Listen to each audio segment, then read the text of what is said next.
In the past, and hopefully now so, for our CCD teacher, we talked about what parables are.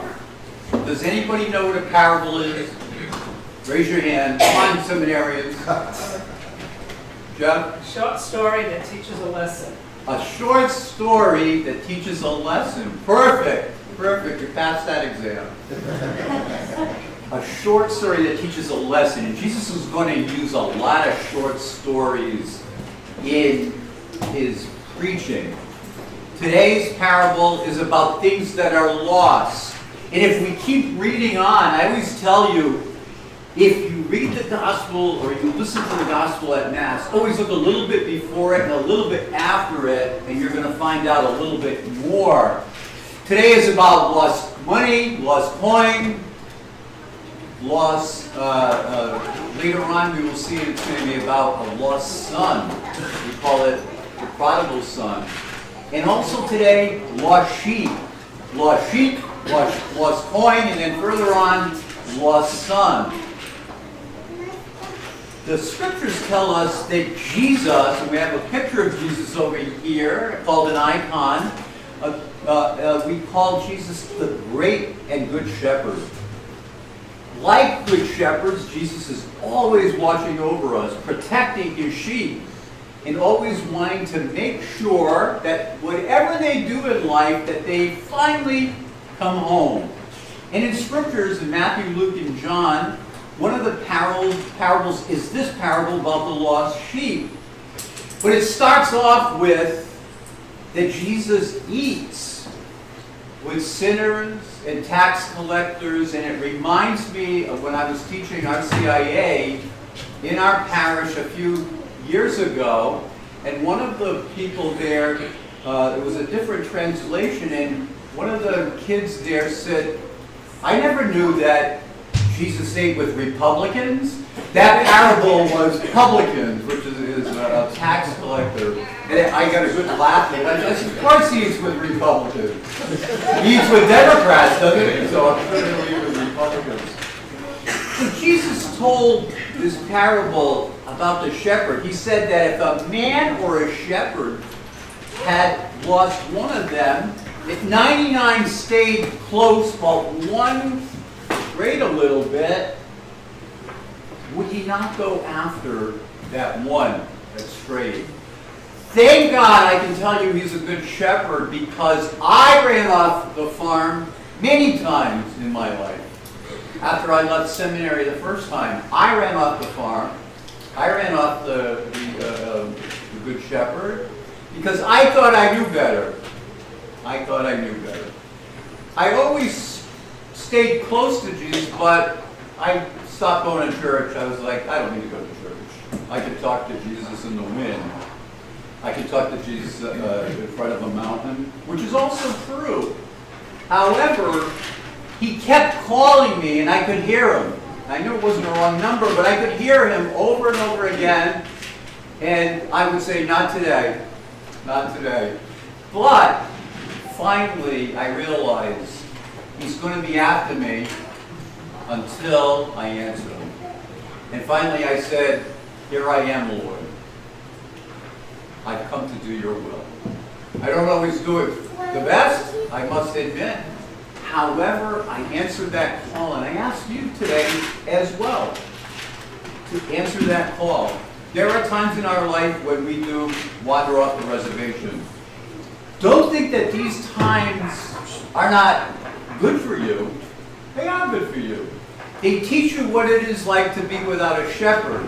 They teach you what it is like to be that prodigal son or that prodigal daughter, having to succumb to eating crumbs and what the pigs are eating in the swill buckets. Let's be honest. If you've raised pigs, you know what I'm talking about.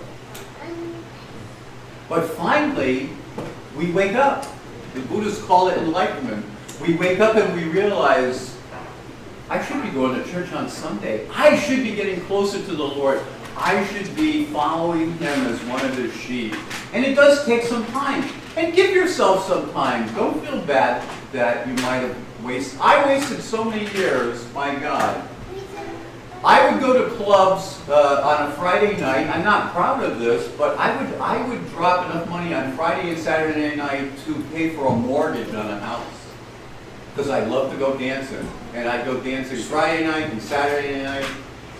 And I realized that the people at the clubs were not great friends. They were acquaintances, but not great friends. And then I realized that I was wasting, like the prodigal son, a lot of my inheritance.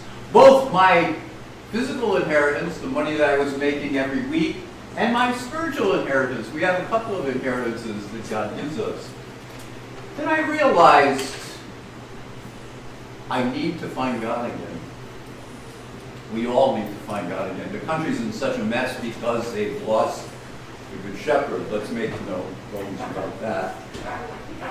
Who is that Good Shepherd? Hunter, who's the Good Shepherd? Jesus is a Good Shepherd. A for the dead. If we know that, Jesus, if that can roll off your lips like that, you're on your way. You're not going to be lost for long. There are times, though, when we get in our teenage years and in our 20s, when those are the lost years. Oh, those are the lost years. We know everything. We know everything. However, the cure or the antidote for an anchor to bring your kids back is instilled within them today at a very young age who that Good Shepherd is. Because I'll tell you, they're going to go through the prodigal son and the prodigal daughter years. There's no mistake. It's just part of our DNA. 99% are going to go through that rebellious stage. I don't want to do church anymore. I don't want to serve back anymore. I don't want to do this anymore. All me. But you're going to realize after a while that they can't do it alone. That sometimes maybe even depression will sink in their teenage years and in their 20s, and they realize there's something more, there's got to be something more. And they're going to remember this Sunday and the words of the gospel. They're going to remember that Jesus Christ is their Good Shepherd, is my Good Shepherd, is your Good Shepherd, is everyone's Good Shepherd. Whatever you teach children today sticks with them forever.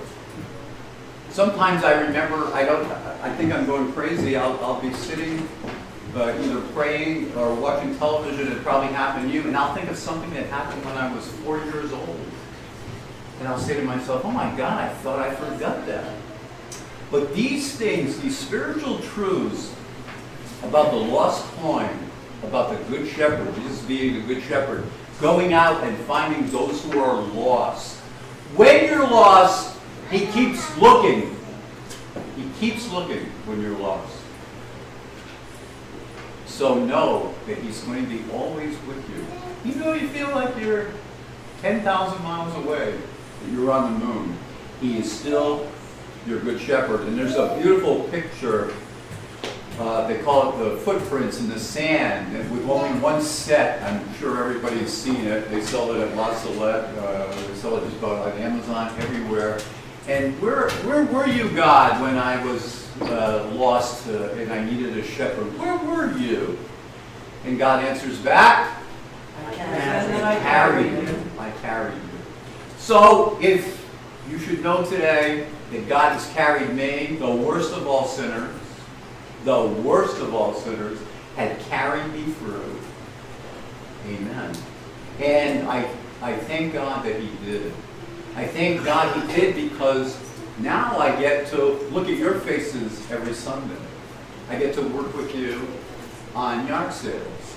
I get to work with you on planning church events. I get to work with you preaching the gospel each Sunday. I get to work with the elderly. Notice, I get to. He's got a job for you. I can guarantee that.